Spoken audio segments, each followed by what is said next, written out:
আজকে হ্যাঁ হুজুর। বিনা, সেদিন হেমাঙ্গিনীর ঘর থেকে যাকে তুমি পালাতে দেখেছিলে সে প্রশান্ত বাবু নয়, কিন্তু তোমারই একজন চেনা লোক, তাই না? সে হচ্ছে সহদেব দত্ত, তাই না? কাকে দেখেছিলে সেদিন?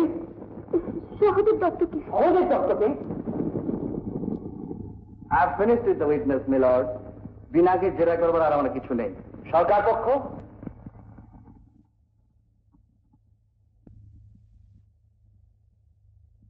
The witness is excused, my lord. No, no, he is not excused. The court does not excuse her. বিনা, আদালতে মিথ্যা সাক্ষী দেওয়ার অপরাধে আমি তোমায় অভিযুক্ত করছি। আমি পুলিশকে অর্ডার তোমাকেও হাজতে পাঠাচ্ছি।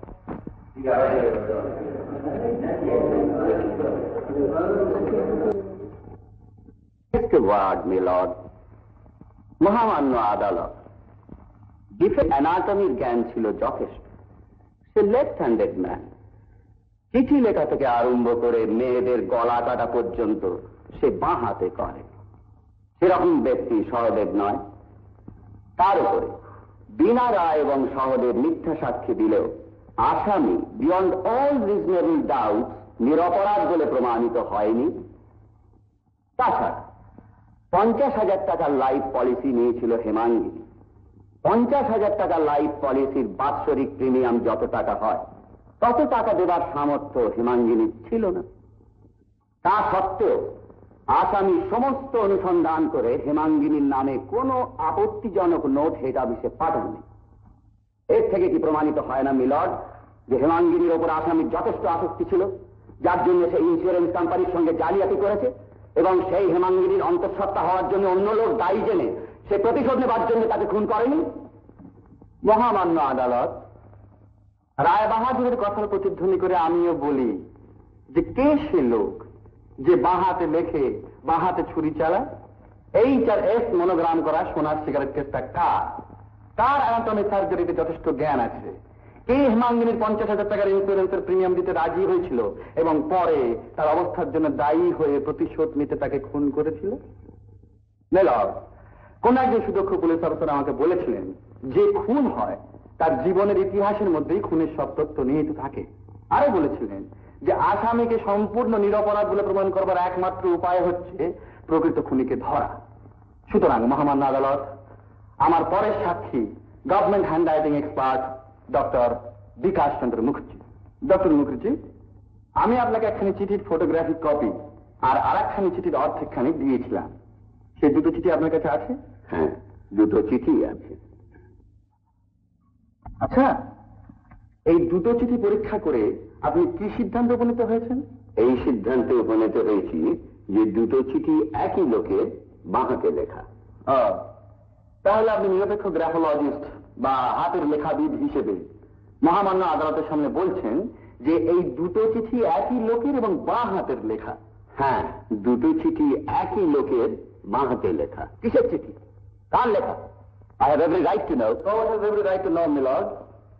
প্রথম চিঠিখানি হেমাঙ্গিনীর মৃত্যুর পর তার ঘর থেকে পাওয়া গেছিল, certified by court and police of evidence. I may say as false evidence against the accused. অন্যখানি আমারই দেওয়া একটি চিঠির অর্ধেকখানি আমি মহামান্য আদালতের সামনে পেশ করছি।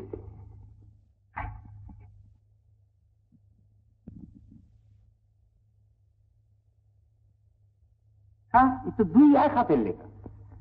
এতে কি প্রমাণ হয়? এতে এই প্রমাণ হয় যে 12 বছর আগে হেমাঙ্গিনীকে যে ওই চিঠিখানা লিখেছিল, 12 বছর পরেও সে ওই দ্বিতীয় চিঠিখানি লিখেছে, যার প্রথমার্থ মহামান্য আদালতের হাতে। কিন্তু লেখককে? লেখক SRH মনোগ্রাম করা সোনার সিগারেট কেসটা যা। দ্বিতীয় চিঠি শেষার্ধ কি আসামি পক্ষের উকিলের কাছে আছে? নিশ্চয়ই আছে মহামান্য আদালত। লেখকের নিজে সই করা নামও তাতে আছে।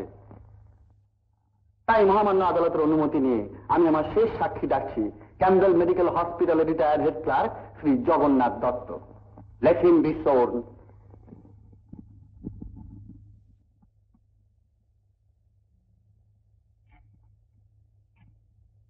জগন্নাথ বাবু, আপনি 20 বছর ধরে ক্যাম্বেল মেডিকেল হসপিটালের হেড ক্লার্ক ছিলেন, 1923 সাল থেকে 43 সাল পর্যন্ত। হ্যাঁ, ছিলাম। আচ্ছা, 1932 সালে হেমাঙ্গিনী বিশ্বাস বলে কোন নার্স আপনাদের হসপিটালে ছিল? ছিল। কিন্তু হেমাঙ্গিনীকে আমাদের কলেজ থেকে তাড়িয়ে দেওয়া হয়। কেন তাড়িয়ে দেওয়া হয় কথা বলতে পারেন কি? ক্যাম্বেল মেডিকেল কলেজের এক সিনিয়র ছাত্রের সঙ্গে তার আসক্তি হয় এবং সেই আসক্তির ফলে তার সন্তান সম্ভাবনা হয় বলে। শেষকালে হেমাঙ্গিনীর কি হয় তা আপনি জানেন কি? জানি। সেই হেমাঙ্গিনী শেষে কৃষ্ণনগরে খুন হয় 1942 সালের জুন মাসে। This Hemangini? Yes milord, this Hemangini. আচ্ছা জগন্নাথ বাবু, যে ছাত্রটির সঙ্গে তার আসক্তি হয় সে কি সার্জারিতে খুব ভালো চলেছিল? খুব ভালো চলেছিল। আচ্ছা, সে বাঁ হাতে ছুরি ধরতো না ডান হাতে ছুরি ধরতো? ছুরি ধরা থেকে সব কাজই সে বাঁ হাতে করত। হেমাঙ্গিনীর সঙ্গে সেও কলেজ থেকে বিতাড়িত হয়। আচ্ছা বলতে পারেন জগন্নাথ বাবু, বিতাড়িত হয়ে ছাত্রটি কি করে?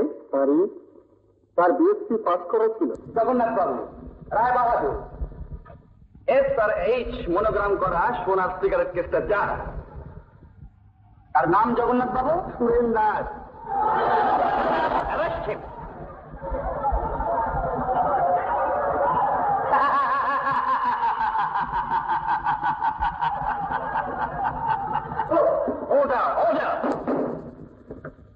প্রশান্ত চ্যাটার্জি, হেমাঙ্গিনীর খুনের অপরাধে আমি তোমাকে সন্দেহাতীত ভাবে সম্পূর্ণ নির্দোষ বলে ঘোষণা করে সসম্মানে বেকসুর খালাস দিচ্ছি। খালাস? খালাস? 12 বছর পরে খালাস? না, আমি খালাস চাইলে, খালাস চাইলে দাও, ফিরিয়ে দাও, ফিরিয়ে দাও, ফিরিয়ে দাও সেই 12টা বছর, ফিরিয়ে দাও সেই 12টা বছর। সে 12 বছর নির্দোষ হয়ে ওই জেলখানার নরকের মধ্যে পচে নষ্ট হয়ে গেছে। ফিরিয়ে দাও, ফিরিয়ে দাও শুধু সেই 12টা বছর। 12 বছরে আমার জীবন যৌবন, আমার আশা আকাঙ্ক্ষা, আমার সব স্বপ্ন আর সাদের কবর হয়ে গেছে এই বিচার চাল আর দেওয়াল চাপা পড়ে। শুধু শুধু সেই 12টা বছর আমাকে ফিরিয়ে দাও, ফিরিয়ে।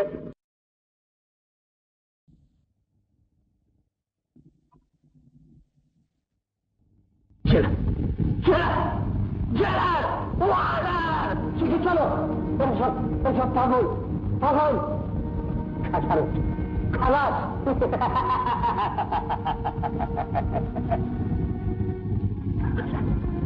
সাহেব শুনুন, আপনি জেলে ফিরে যেতে চাইলেও জেল তো আর আপনাকে নেবে না। মহামান্য আদালত আপনাকে মুক্তি দিয়েছে। মুক্তি? মুক্তি? মহামান্য আদালত?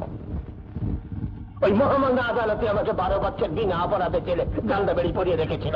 সানিটারি ছেলে এক মিথ্যাবাদী, সব মিথ্যে, দুনিয়ার সব মিথ্যে। আইন আদালত, ধর্ম, ভগবান সব সব। আপনার ছেলে, আপনার স্ত্রী আপনার জন্য অপেক্ষা করছে।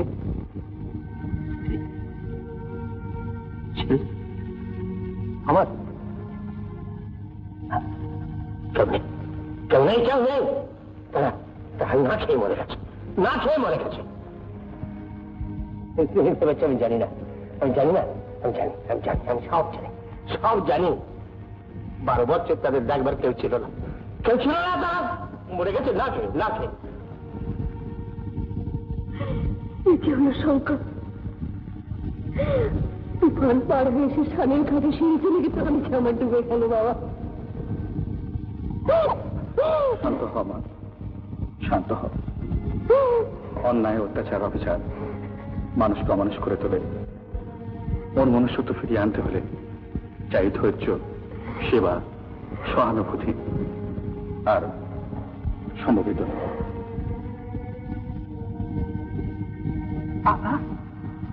কে কে কে তুমি? আপনার এক মেয়ে। আমার মেয়ে? না, আমার মেয়ে কেউ নেই, কখনো ছিল না, কখনো ছিল না।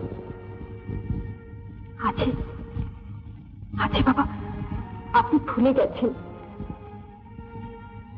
লিখেছি, ভুলে গেছি? না না না, আমি ভুলিনি, ভুলবো না, ভুলবো না। সে কথা বলবার না, সে কথা বলবো না। সব ঠিক মনে আছে, সব ঠিক মনে আছে। শুধু আমাকে পাগল বানাবার ষড়যন্ত্র, পাগল বানাবার ষড়যন্ত্র। বাবা, আপনার মতো এতখানি না হলেও দুঃখ যে আমরাও পেয়েছি বাবা। মা মহামায়া, শঙ্কর, আমি।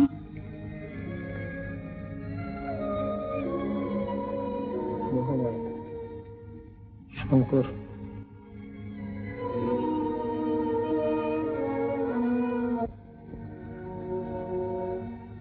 তোর চোখে এত জল কেন মা? কাঁদছিস? কাঁদছিস? না বাবা, না, আসুন, আসুন আমার সঙ্গে।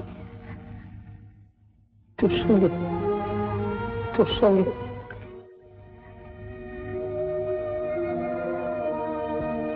আসুন বাবা, আসুন বাবা।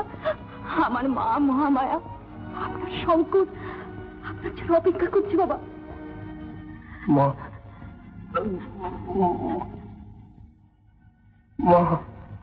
মায়া, মহামায়া, শঙ্কর, মহামায়া, মহামায়া, মহামায়া, আমার মহামায়া, মহামায়া। কিন্তু কি হলো মহামায়া? আর জীবনটা যে বয়ে গেল, জীবনের 12টা বছর। না না না, এই নষ্ট হয়ে যাওয়া 12 বছরের দুঃখ দিয়ে সামনে 12 বছরকে আমরা সার্থক করে তুলব।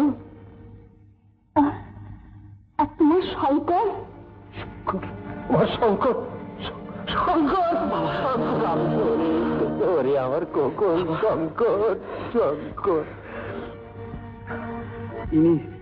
ইনি তার দাদা, আমাদের দুর্দিনের বন্ধু, সুহৃদ, মিত্র, উপদেষ্টা, আমাদের প্রসাদদা বাবা, আমাদের প্রসাদদা। প্রসাদ? শঙ্করের প্রসাদদা? না না না না না, ওখানে নয়, ওখানে নয়। তুমি যে শঙ্করের প্রসাদদা। এটা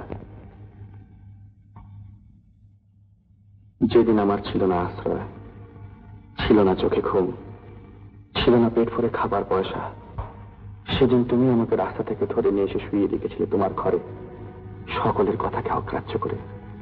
ক্ষুধায় দিয়েছিলে খাদ্য, তৃষ্ণায় দিয়েছিলে জল, দুঃখে দিয়েছিলে সান্ত্বনা, আর উপবাসী মনে দিয়েছিলে প্রীতি মমতার স্পর্শ। তাই আজ তোমাকে সব ভাগ দিতে এসেছি রিতা। তোমার মাথায় সব ভার চাপিয়ে দিয়ে আমি ভাগ নেব তাদের, যারা আদালতে বিচার পায় না পয়সার অভাবে, নানা উৎপীড়ন, অবিচার আর অন্যায় চক্রে নিষ্পিষ্ট হয়ে। সেই সব নিপীড়িত, নিষ্পিষ্ট, দুর্গত কিন্তু দুর্মর বহুর মধ্যে তুমি আমাকে পথ দেখিয়ে নিয়ে চলো তোমার অন্তরের আলো ধরে। আমাকে আমাকে তুমি সার্থক করো শঙ্কর, আমাকে তুমি সার্থক করো রিতা।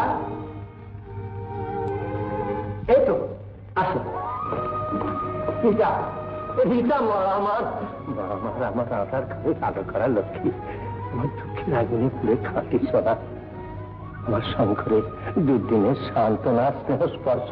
আর শুনেছি না, আমি সব শুনেছি, প্রসাদের মুখে আমি সব শুনেছি। তাই তো তোমাকে বরণ করে নিতে এলাম মা, তাই তো তোমাকে বরণ করে নিতে এলাম। তোমাদের আমাদের সকলের দুঃখের বরণ ডালা দিয়ে তোমাকে আমি বরণ করে নিতে এলাম মা।